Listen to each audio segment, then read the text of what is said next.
Bismillahirrahmanirrahim. Assalamualaikum warahmatullahi wabarakatuh. Hai sahabat klinik kimia, senang sekali Bu Murni dapat menjumpai sahabat tentunya di channel YouTube Aurum Ramadhani di program Klinik Kimia, Cara Asik Belajar Kimia. Sahabat klinik kimia, kali ini Bu Murni akan mengajak sahabat belajar hal yang sangat menarik, yaitu lanjutan dari sifat keperiodikan unsur yang kedua, yaitu energi ionisasi. Jadi, sahabat jangan lewatkan video kali ini. Subscribe channel ini, tonton sampai habis, dan tekan tombol loncengnya agar sahabat klinik kimia turut serta membangun channel ini. Terima kasih. Sahabat klinik kimia, langsung saja yuk kita bahas apa sih yang dimaksud dengan energi ionisasi.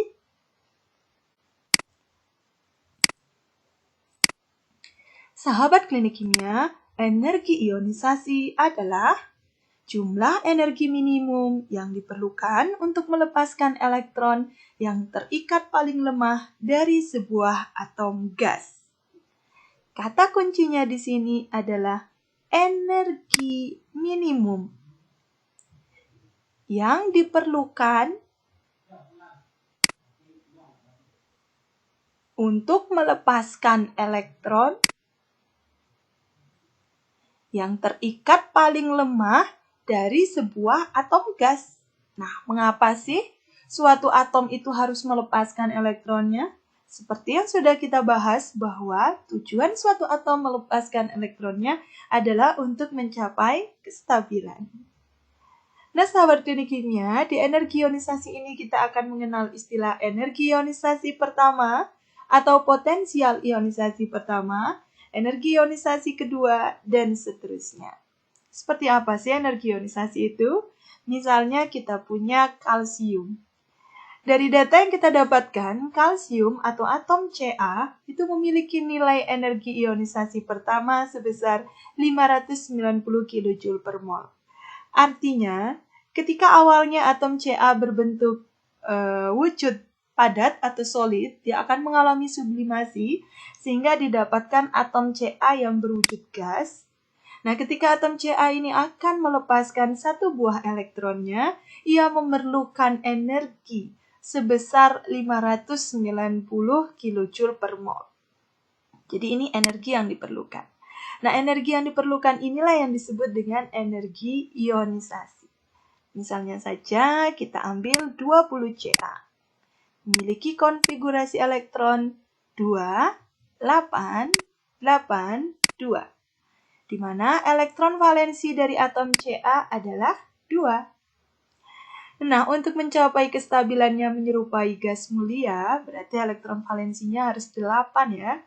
Maka si kalsium ini memutuskan untuk melepaskan elektron terluarnya, yaitu sebanyak 2 elektron. Akan tetapi sahabat klinik kimia, pelepasan elektron tidak serta-merta langsung terlepas 2. Dia akan mengalami proses ionisasi, makanya dilakukanlah kegiatan atau proses pelepasan elektron satu persatu. Nah, energi ionisasinya pun akan didapatkan energi ionisasi yang pertama, kedua, dan seterusnya. Yuk kita gambar lintasannya terlebih dahulu. Ini intinya, ini lintasan pertama, lintasan kedua, ketiga, dan keempat. Nah, di sini ada 2 elektron, intinya ya. Kemudian ini ada 8, 2, 3, 4, 5, 6, 7, 8. Di kulit ketiga juga ada 8, 5, 6, 7, 8. Dan di kulit yang keempat itu hanya ada 2 elektron. Nah, seperti ini lintasannya. Sekarang, si Ca ini akan mencapai kestabilan dengan melepaskan elektron yang terikat paling lemah. Elektron yang mana yang terikat paling lemah? Seperti yang kita ketahui, inti atom itu ada yang proton ya, yang bermuatan positif, dan ada elektron yang bermuatan negatif. Nah, gaya tarik inti dengan elektron paling luar ini ya tentunya akan yang paling lemah. Maka elektron yang terikat paling lemah adalah elektron valensi, elektron yang jauh letaknya dari inti atom. Nah, maka dia akan melepaskan elektron ini, misalnya satu dulu ya. Ini dilepaskan satu elektronnya. Nah, ketika dia melepaskan satu elektronnya itu, dia perlu sejumlah energi, yaitu 590 kJ. Menjadilah ion Ca+ yang melepaskan satu buah elektron. Nah, sekarang si Ca ini belum stabil juga ketika melepaskan satu elektronnya. Maka dia menginginkan kembali untuk melepaskan elektron yang kedua. Nah, ketika dia melepaskan elektron yang kedua, dia membutuhkan sejumlah energi kembali gitu ya. Inilah yang disebut dengan energi ionisasi yang kedua. Dan bisa kita tulis persamaannya seperti ini. Jadi, ion Ca+, jadi atom Ca yang tadi sudah melepaskan satu elektron, itu ternyata membutuhkan energi yang lebih besar ya, yaitu sekitar 1145 kJ untuk melepaskan satu elektronnya lagi. Jadi elektron yang ini dilepaskan lagi. Dilepaskan satu elektron. Tapi energi yang dibutuhkan itu besar sekali ya, yaitu sebesar 1145. Lebih besar dibandingkan dengan energi ionisasi yang pertama. Nah, di sini kita dapatkan bahwa nilai energi ionisasi kedua itu akan selalu lebih besar dari nilai energi ionisasi yang pertama. Mengapa? Karena lebih sulit untuk melepaskan elektron dari ion yang bermuatan positif. Sama sepertinya awalnya ini netral ya, dilepaskan satu orang dari kita itu mudah banget, karena masih ada yang lainnya. Nah, kalau dilepaskan dua orang, jadi setelah satu orang lepas, kemudian disuruh melepas orang kedua, tentu akan merasa lebih berat, sehingga kita perlu energi yang lebih banyak. So, jadi dari penjelasan ini, energi ionisasi itu adalah energi minimum yang diperlukan suatu atom dalam wujud gasnya untuk melepaskan elektronnya. Nah, dari sinilah kita dapat Ca, kadang-kadang ditulis begini ya, Ca misalnya itu menjadi Ca2+. Nah, ini tidak serta-merta ketika ada Ca itu langsung jadi Ca2+ ya. Dia harus melakukan proses ionisasi. Nah, selanjutnya kita akan membahas kecenderungan energi ionisasi dalam satu golongan dan satu periode. Nah, ini adalah data energi ionisasi yang pertama, Pemurni ambil dari sumber buku Glencoe 2002, di mana di sini kita akan melihat data energi ionisasi dari golongan utama, yaitu golongan 1 atau 1A, golongan 2 atau 2A, 13 atau 3A, 14 atau 4A, 15 atau 5A, 16 atau 6A, dan 17 atau 7A, dan terakhir adalah golongan 8A atau 18. Nah, kalau kita lihat dalam satu golongan nih ya, kita perhatikan LINAK, energi ionisasinya makin kecil. Ya, dari dalam satu golongan, kemudian dari BE juga sampai CA, energi ionisasinya makin kecil. Begitu juga kalau kita lihat grafik energi ionisasi ini juga terlihat bahwa dalam satu golongan, dari hidrogen turun ke litium, turun ke natrium, turun ke kalium, turun ke rubidium. Jadi dalam satu golongan itu makin kecil. Nah, mengapa dalam satu golongan dari atas ke bawah energi ionisasi semakin kecil? Hal ini berkaitan dengan jari-jari atom. Karena dari atas ke bawah jari-jari atomnya makin bertambah. Kalau jari-jari atomnya makin bertambah, maka semakin mudah suatu atom itu melepaskan satu elektron di kulit terluarnya. Kemudian kita lihat dalam satu periode.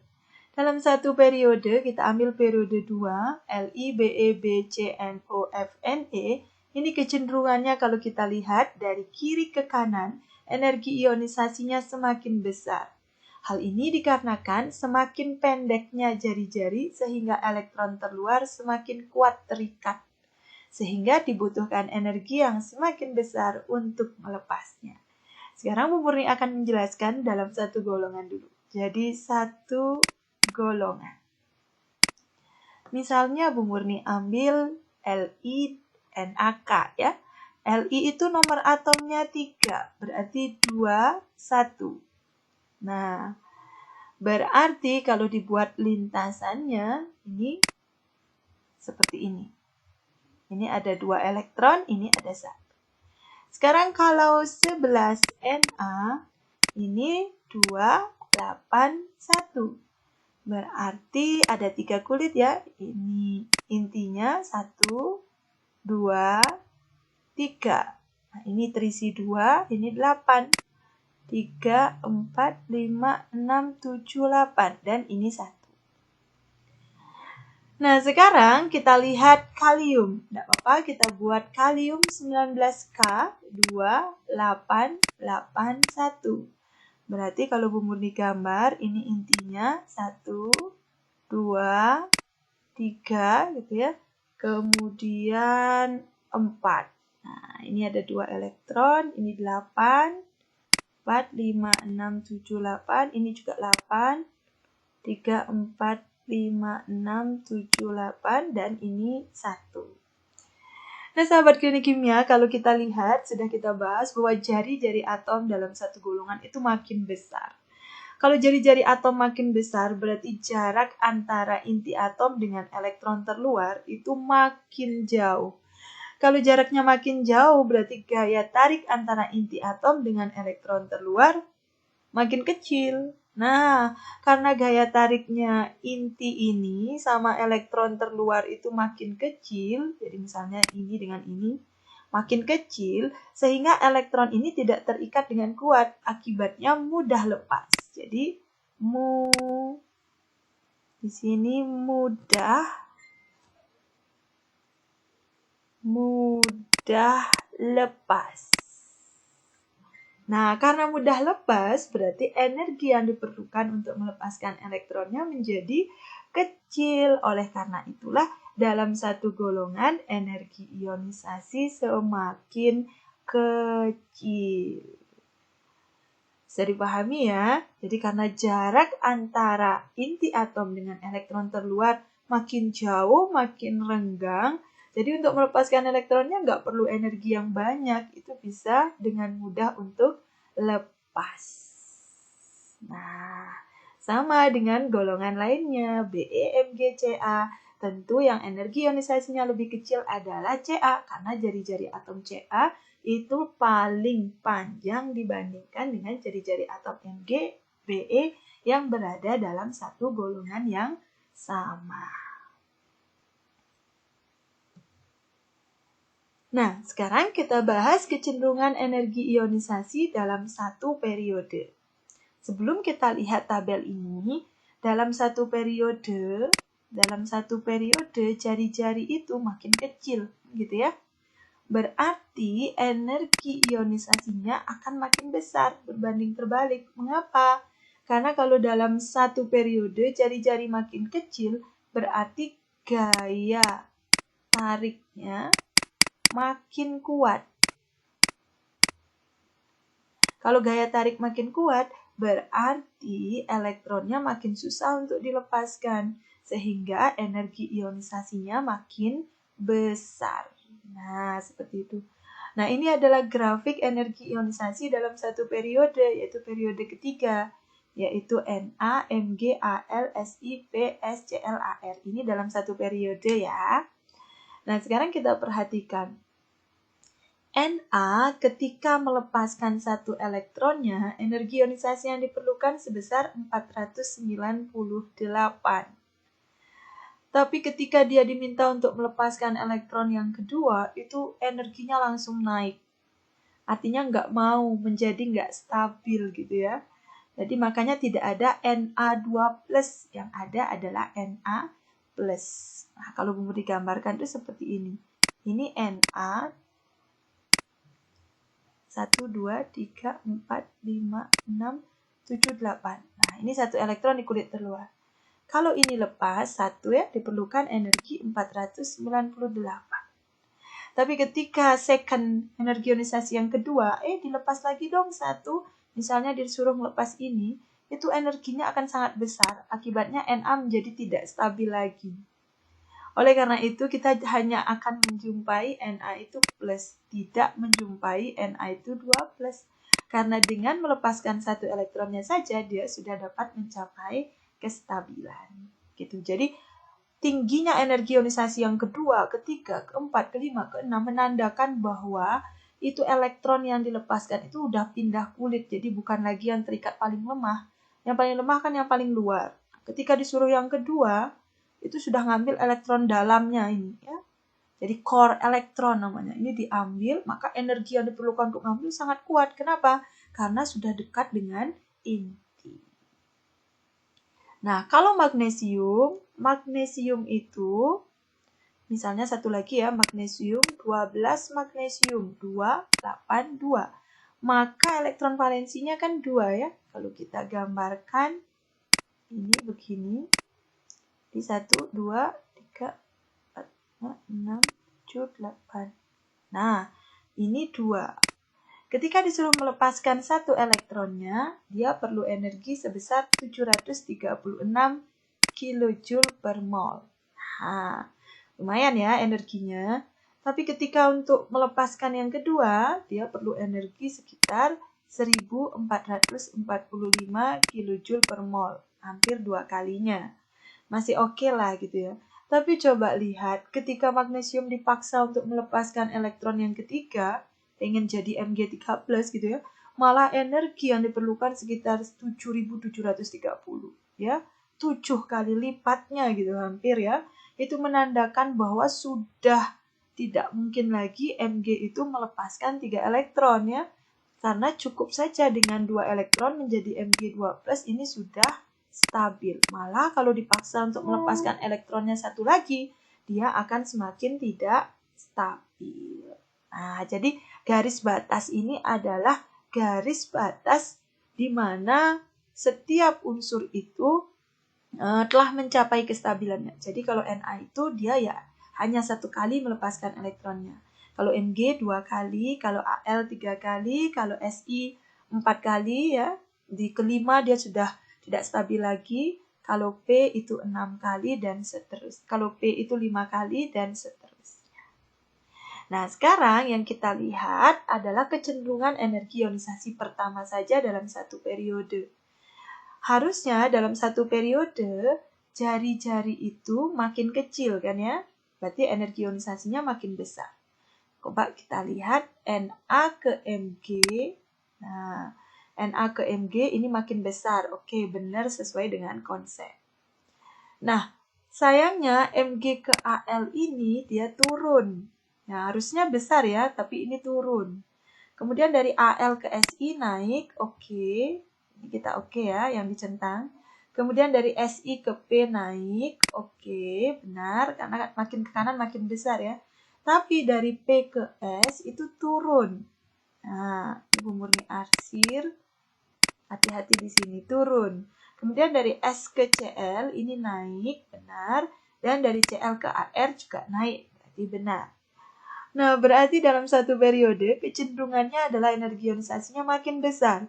Tetapi pada periode ketiga ini ada penyimpangan. Tidak mulus gitu, langsung makin besar. Tetapi ada anomali. Misalnya kita lihat dari Na. Nah, Na itu nomor atomnya 11. Konfigurasi elektronnya adalah 10 neon, 3 S1. Nah, kemudian ke 12 Mg, 10 neon, 3 S2.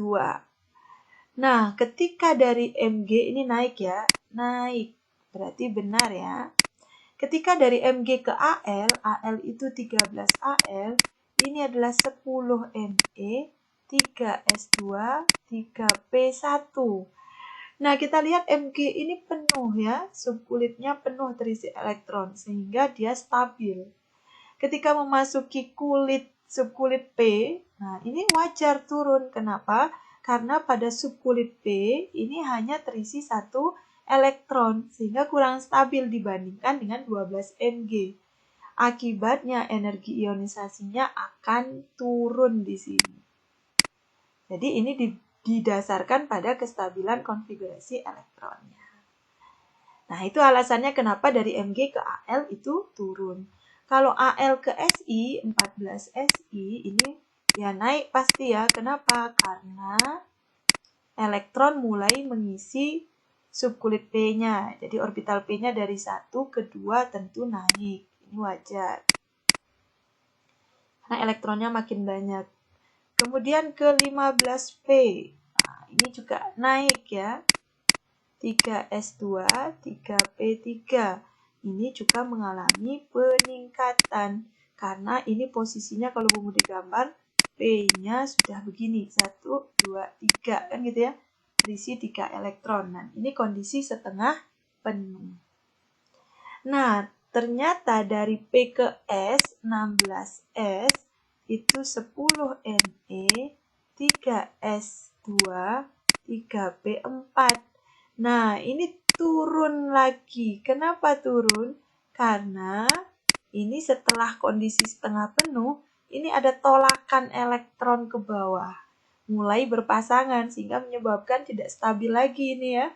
Tidak setengah penuh lagi, tidak penuh tapi tidak setengah penuh. Akhirnya energinya akan turun. Nah, karena kurang stabil. Dan ke 17Cl itu sudah mulai mengisi orbital selanjutnya 3S2, 3P5 sehingga dia naik, wajar ya. Dan terakhir 18 argon ini 10 Ne, 3S2, 3P6. Wah, ini kalau Bu Murni gambar ini sudah penuh nih, 1, 2, 3, 4, 5, 6. Kalau sudah penuh tentu stabil ya. Energinya itu untuk melepaskan elektronnya akan sangat besar. Jadi ini sahabat kimia, secara umum kecenderungan energi ionisasi dalam satu periode itu makin besar.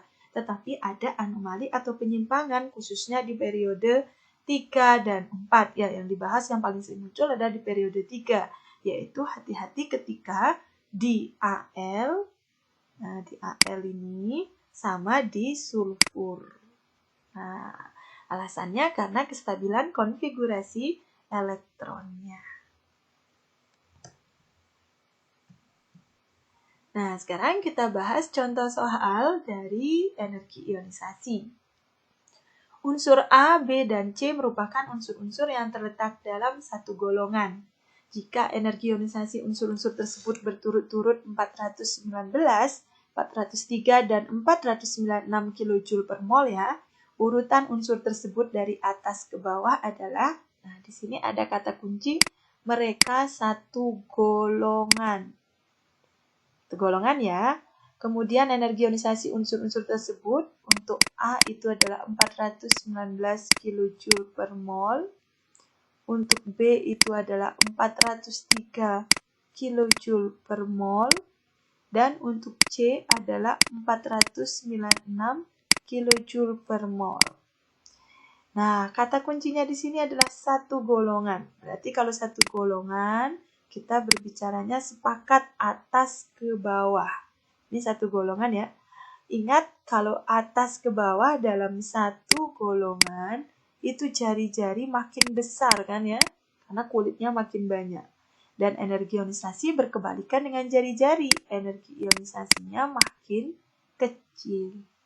Berarti kalau ditanya siapakah urutan dari atas ke bawah, yang paling bawah adalah unsur yang punya energi ionisasi paling kecil. Siapa di antara unsur ini? Nah, unsur B paling kecil ya. Berarti letaknya B ini di bawah.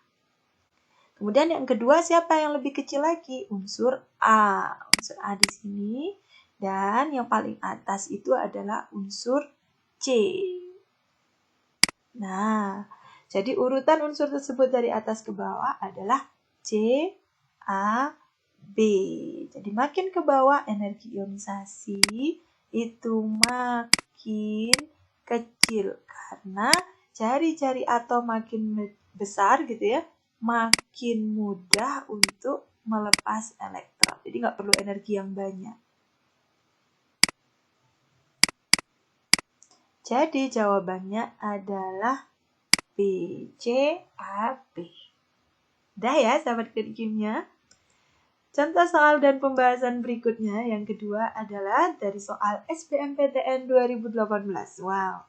Energi ionisasi dalam satuan kilojoule per mol ke-1 sampai ke-5 untuk unsur X adalah, nah ada unsur X nih, punya energi ionisasi yang pertama. Jadi yang pertama Bu Muri tulis di sini sebesar 786 kilojoule per mol.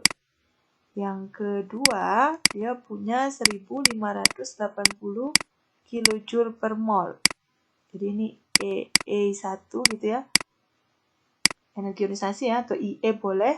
Kemudian yang ketiga, energi ionisasi yang ketiga itu 3230 kilojoule per mol. Kemudian energi ionisasi yang keempat itu 4360 kilojoule per mol. Dan untuk EI yang kelima itu 16.010 gitu ya. Nah, kilojoule per mol. Yang ditanya kira-kira muatan unsur X itu berapa? Nah, caranya mudah sekali. Kita analisis perubahan besarnya energi ionisasi. Ketika dia melepaskan satu elektronnya itu 786. Wajar ya? Masih kecil gitu ya. Kalau melepaskan elektron yang kedua, ini terjadi lonjakan hampir 2 kalinya. Wajar, karena energi ionisasi kedua pasti lebih besar dari energi ionisasi yang pertama. Kemudian dari kedua ketiga, gitu ya, dari energi ionisasi yang kedua ketiga, ingin melepaskan 3 elektron, terjadi juga lonjakan sebanyak kira-kira 2 kalinya, karena 3000-an ya, dari 1500 sampai 3000. Kemudian yang keempat, ini terjadi lonjakan hampir 1, sekian kali. Wajar ya, lebih besar. Tapi ketika sampai yang kelima, ini terjadi lonjakan hampir 4 kali lipat. Jadi sangat besar. Lonjakan yang sangat besar ini artinya energinya yang diperlukan itu sangat tinggi. Yang sangat tinggi dan menyebabkan kalau energi yang diperlukan itu sangat tinggi, menyebabkan unsur tersebut tidak stabil gitu ya. Berarti unsur tersebut muatannya adalah X4+. Kenapa X4+? Karena dari energi ionisasi pertama, kedua, ketiga, keempat itu terjadi kelonjakan energi yang wajar. Tapi ketika mau melepaskan elektronnya yang kelima, ingin membentuk X5+ gitu ya, energi yang diperlukan sangat tinggi. Nah ini nggak mungkin karena nanti kalau energinya sangat tinggi, berarti dia tidak stabil gitu ya. Kalau makin banyak energi yang diperlukan, itu berarti tambah tidak stabil dia. Nah cukuplah sampai melepaskan 4 elektron di kulit terluarnya, dia akan mencapai kestabilan. Nah, jadi kestabilan ya. Jadi jawabannya adalah D+4. Nah, sahabat Geni Kimia, it's time for you. Ayo berlatih. Ini ada satu soal, silakan. Unsur yang memiliki energi ionisasi terbesar dari kelima unsur tersebut adalah, jawab di kolom komentar ya. Nanti Bu Murni akan insya Allah balas. Dan kita bahas apakah jawaban yang benar. Wah, terima kasih sahabat Klinik Kimia sudah belajar bersama Bu Murni di program Klinik Kimia di channel YouTube Aurum Ramadhani. Semoga bermanfaat ya. Mohon maaf apabila ada kekurangan. Jika ada pertanyaan, silakan tuliskan di kolom komentar.